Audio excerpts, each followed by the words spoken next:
Well, hello, everybody. I'm so glad you're here. I couldn't do this without you today. It's just one of those days. It's hot, it's sticky, it's humid, it's summer on Cape Cod.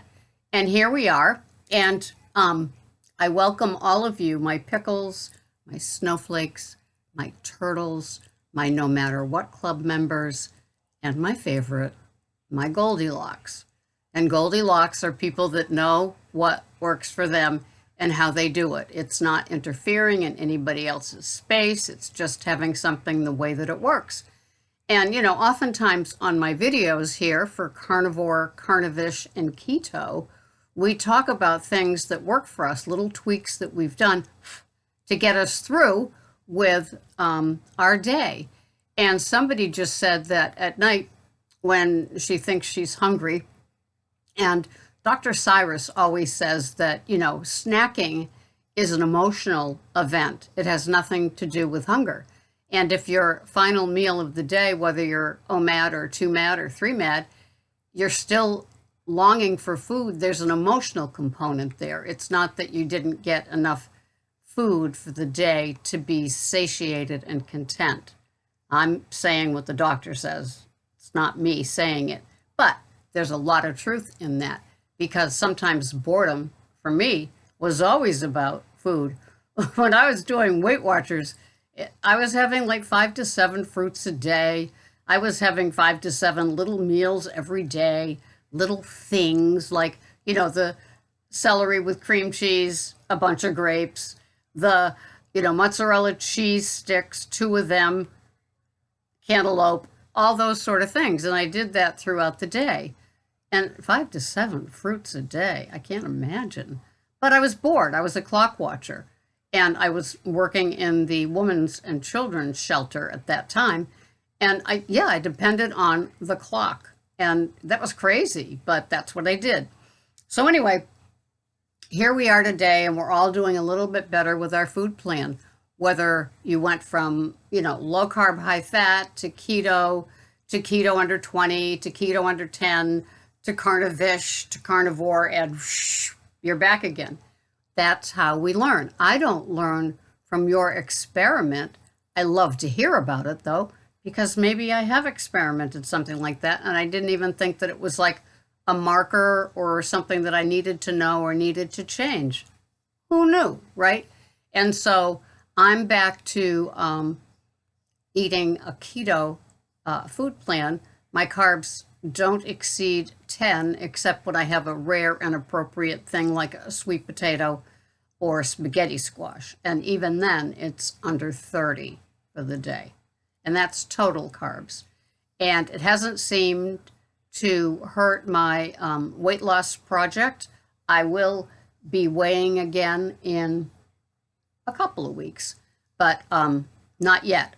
But I did weigh after all the months that I was gaining, doing carnivore. And then I stopped weighing myself because I was so disgusted with the whole thing. And I was still in there as a member of the carnivore tribe. And so I stopped weighing. And when I weighed myself 2 weeks ago, I had lost, I think, 0.3 pounds, zero point 0.3, yeah, a few ounces. And so I was still delighted, though, because I hated gaining. I hated how I felt. I was, always full, not over full, but just, the brown meat. This is getting to me. So, and I know a lot of you people can still do that. You have your chicken, you have your pork, you have your fish as well. And it works. I know I listen to Rob Stewart a lot because he has healed his eczema and he's 5 years into it being healed.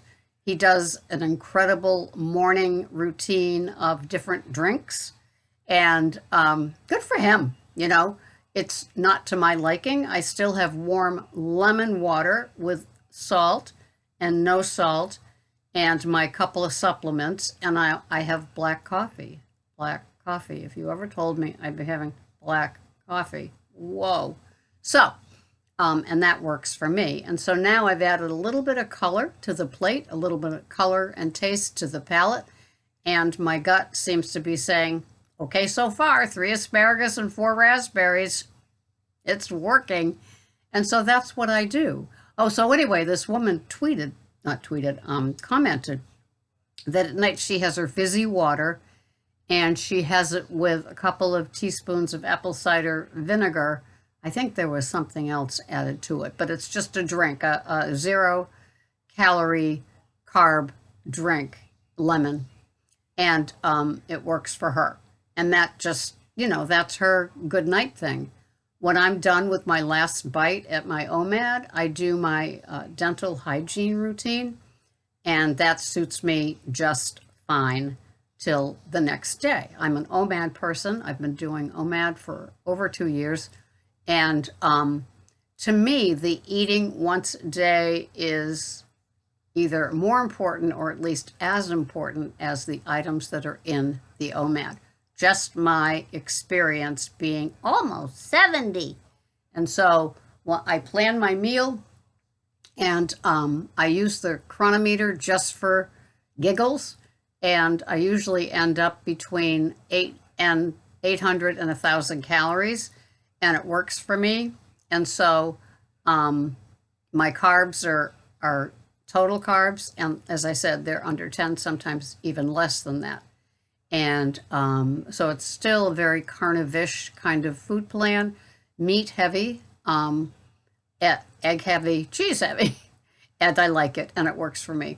Now, for other people, a frequent person that she comments every video that I make, and she was streaming along and doing carnivore for a number of years, no problem. She'd even say what she had to eat sometimes. And whoa, suddenly she's gaining weight. I don't know. We're older. She's even a couple of years older than me. So it was interesting to hear that. Another woman that's a couple of years older than me, same deal. And now she's incorporating just a little bit of veg or berries. Now, I have no idea if this is just a seasonal thing for me because I just began doing it in June when it was still spring, and now that it's summer, I still like that lighter fare. I like the color on the plate. It just gives me a little joy. I know, weird, huh? To have just that little bit of happiness in the form of raspberries or asparagus, which are my two favorite kind of blended colors. I always have that in my living room, the Loden green and the kind of darker color red. So I do that. You people do what you do, and it just kind of works. I'm not a keto-fying person. I know I did it in the beginning because it was like this free and allowed thing. And then I realized, wow, I'm doing the same thing I did with Weight Watchers. I'm coming up with Weight Watcher desserts that mimic the real thing with the sugar and all that. And then I get to keto, and it's like, okay, so I'm using coconut flour, almond flour, and, or those bars, which I call candy bars with wigs. And so I knocked all that stuff off. I knocked off my bulletproof coffee type day. I'd have those 1 or 2 times a day, the extra fat, the butter, and somehow I got to black coffee. This is when I know there's a God, because all my life I have not wanted to put things in coffee. I gave up sugar a long, long time ago, probably 6, 7, 8 years ago. But I kept the Zyla and the erythritol to have my sweetened, whitened coffees with either Keto or heavy whipping cream or butter or ghee. And it's like a couple hundred calories in a cup of that.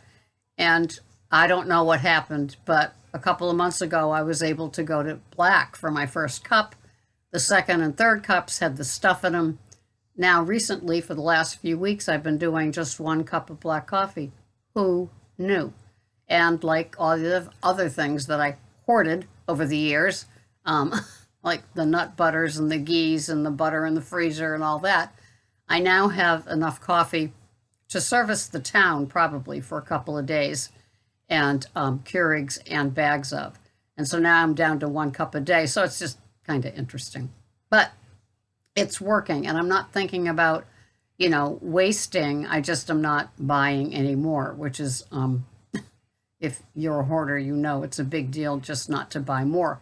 even if it's on sale and you have a coupon on the sale price. That was always my reason.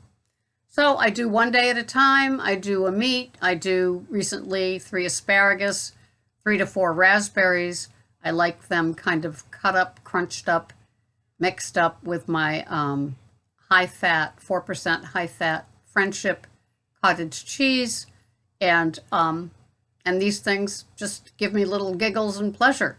And that's what it's about for me. I do like losing whatever it is that I'm losing. I don't know if it's inches. It looks like inches because I'm not weighing myself right now for a couple more weeks. But I'm very pleased because I was feeling very whale-like. And I put on last year's khakis at that good size, and they were fitting nicely.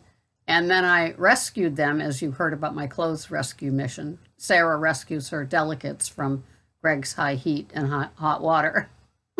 That's my mission in life. It's either to train him or to rescue them and realize that, like, if he's around, there's hot water and high heat going on in the laundry department. So I rescued the khakis, dry, they're already dry, in the dryer on high heat, but they still managed to fit. So I'm happy about that. And I will look with interest on my weigh-in day. It doesn't really mean much to me. It's just nice to have the khakis fitting because I have 3 or 4 pairs of them in different colors that I was using all last summer for my Ubering, don't you know? So life goes on here on Cape Cod. We're still locked down in so many different areas and restriction in so many different areas. I pray for these people that they survive this. I can't imagine having rents like $4,000 or $5,000 a month and you're allowed to serve, 4 or 5 tables a night. How can you do that? They better be big drinkers and expensive wine drinkers. So thank you for watching. I hope you had your couple with me, or maybe your rebounder, or maybe you're just taking a walk and listening to me through your ears. It's been great being here, and whatever food plan you're doing, if it's working, that's the point. And that's your Goldilocks recipe. So keep doing what you're doing. Success and freedom from the food and the clock watching and the binging and the overeating and the thinking you're hungry when you're not and the giving up snacking, all this stuff comes into play. A day at a time, we deal with it. And a day at a time, we get sharper at it. So thanks for watching. I'll see you the next time. Bye-bye for now.